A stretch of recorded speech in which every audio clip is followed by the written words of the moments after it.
Привет, друзья! В Бундестаге откладывается обсуждение закона о реформе армии, оппозиция блокирует планы министра обороны Бориса Писториуса. В то же время свежий рейтинг показывает, доверие к правящей коалиции канцлера Фридриха Мерца падает до рекордного низкого уровня. Счетная палата выступает с жесткой критикой системы Бюргергельд, а в это же время канцлер Фридрих Мерц предлагает использовать замороженные российские активы для Украины, и этим провоцирует дискуссии в Европе. Не остается в стороне и Маркус Зёдер. Его поездка на Северное море вызывает бурю критики, а идея немецкого железного купола снова ставит вопрос о безопасности страны. Все эти последние новости Европы и Германии прямо сейчас. Подписывайтесь, чтобы не пропустить главные события дня. Итак, фракция ХДС-ХСС решила блокировать обсуждение в Бундестаге законопроекта министра обороны Бориса Писториуса, который призван сделать службу в армии более привлекательной. Запланированное первое чтение откладывается. Критика со стороны ХДС-ХСС в том, что в законопроекте пока нет четкого определения, при каких условиях добровольная служба может быть заменена обязательной. Оборонный спикер ХДС-ХСС Томас Энтлер заявил, цитата: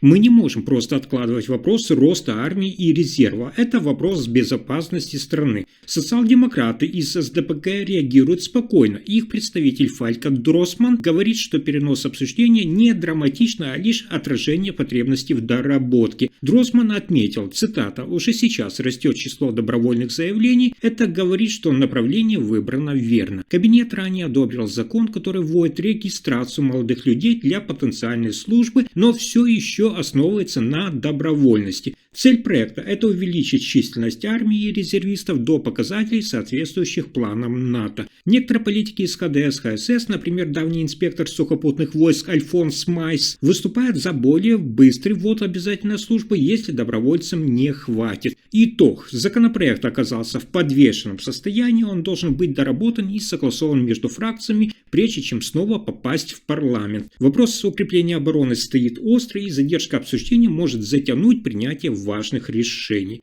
А теперь еженедельный рейтинг партий. В Германии по результатам последнего опроса ИНСа коалиция ХДС-ХСС и СДПГ достигла рекордно низкого уровня поддержки. Суммарный рейтинг партии составил, внимание, 38%, что является худшим показателем для действующего правительства с момента его формирования в мае. Христианские демократы потеряли 1 процентный пункт, опустившись до 24%, в то время как социал-демократы снизились до 14%. В то же время партия «Альтернатива для Германии» АДГ сохраняет лидерство, набирая 25%. Это на 1 процентный пункт больше, чем в предыдущем опросе, и подтверждает ее статус самой популярной политической силы в стране. На втором месте по поддержке остаются зеленые с 11%. Левые партии, такие как Левые и Свободные демократы, стабильно получают около 10% и 4% соответственно. Политические аналитики отмечают, что снижение популярности правящей коалиции связано с растущим недовольством избирателей по поводу ее экономической и социальной политики. В условиях экономической нестабильности и глобальных вызовов, таких как изменение климата и миграционные потоки, многие граждане ищут альтернативные политические решения. Предстоящие выборы обещают быть напряженными, и политические партии будут стремиться предложить избирателям четкие и эффективные программы для решения актуальных проблем страны.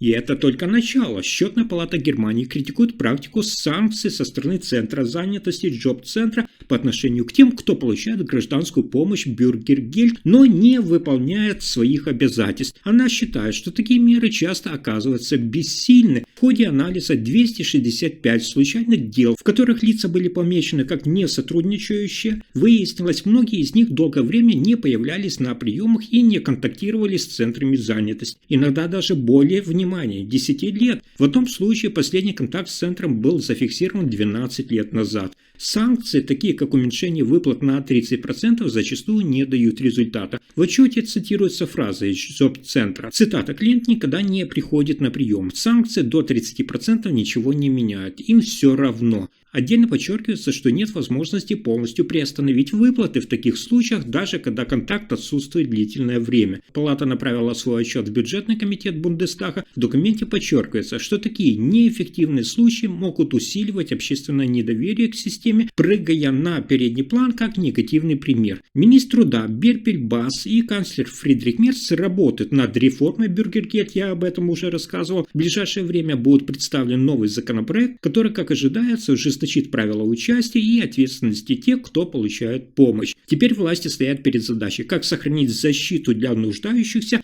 но одновременно обеспечить, чтобы система не была использована теми, кто не соблюдает ее правила.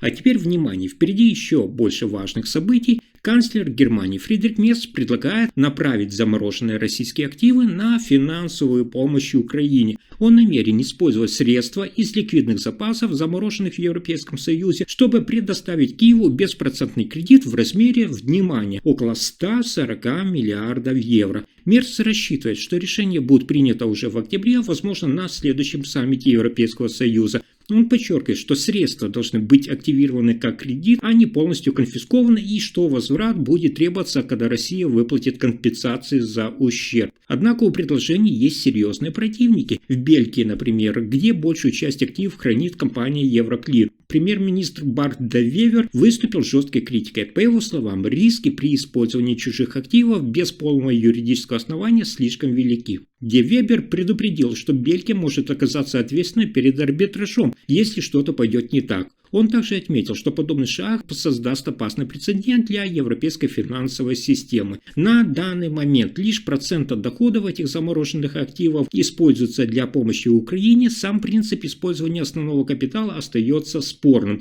Тем временем Фридрих Мерц настаивает, если не сейчас, то средства могут оказаться недоступными, и европейцы рискуют упустить возможность усилить поддержку Украине в ключевой момент. Германия и ЕС стоят перед дилеммой действовать решительно сейчас, но рискуя юридическими и финансовыми последствиями, или оставаться в рамках привычных схем, продолжая только использовать доходы от активов, но не их основу. Следующая тема заставит многих задуматься. Премьер-министр Баварии Маркус Зёдер совершил рабочую поездку на остров Гельголанд, расположенный в Северном море. Визит состоялся в конце августа по приглашению мэра острова Торстена Почмана и директора по туризму Катарины Шлих. В ходе поездки Зёдер принял участие в катамаранной прогулке, пообщался с местным шантихором и обсудил с муниципальными властями вопросы энергетической политики, нехватки жилья, охраны природных территорий и устойчивого развития туризма. Поездка была организована полностью местными властями, включая пресс-службу и пресс-обслуживание. Однако визит вызвал критику со стороны оппозиции. Депутат от Социал-демократической партии Германии СДПГ Флориан фон Брун охарактеризовал поездку как чистый пиар и самовосхваление, отметив, что Зёдер не имеет полномочий вмешиваться в вопросы, касающиеся других федеральных земель. По его мнению, поездка обошлась налогоплательщикам, внимание, в 15 962 евро. Представитель баварского правительства Флориан Херман ХСС оправдал поездку, заявив, что она была профессиональна и политически целесообразна. Он подчеркнул, что такие обмены между северными и южными регионами Германии способствуют укреплению межрегионального диалога и сотрудничества.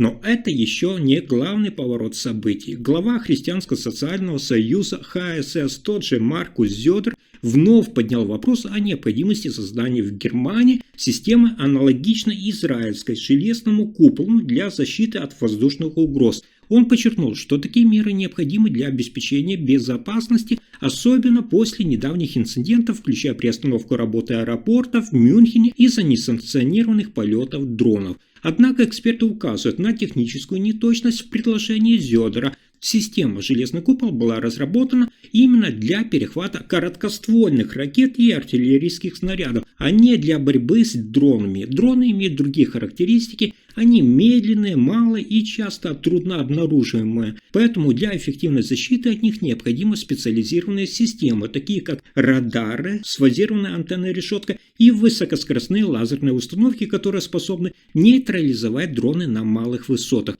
Аналитики предупреждают, что использование устаревших терминов и решений может затруднить разработку эффективных стратегий обороны. Вместо того, чтобы искать простые аналоги, необходимо сосредоточиться именно на создании современных и адаптированных к текущим угрозам технологий защиты. Таким образом, несмотря на стремление к обеспечению безопасности, важно подходить к решению вопроса с учетом современных реалий и технологий, чтобы обеспечить эффективную защиту от новых типов угроз. Если информация оказалась полезной, ставьте лайк, подписывайтесь на канал и делитесь видео. Спасибо за просмотр.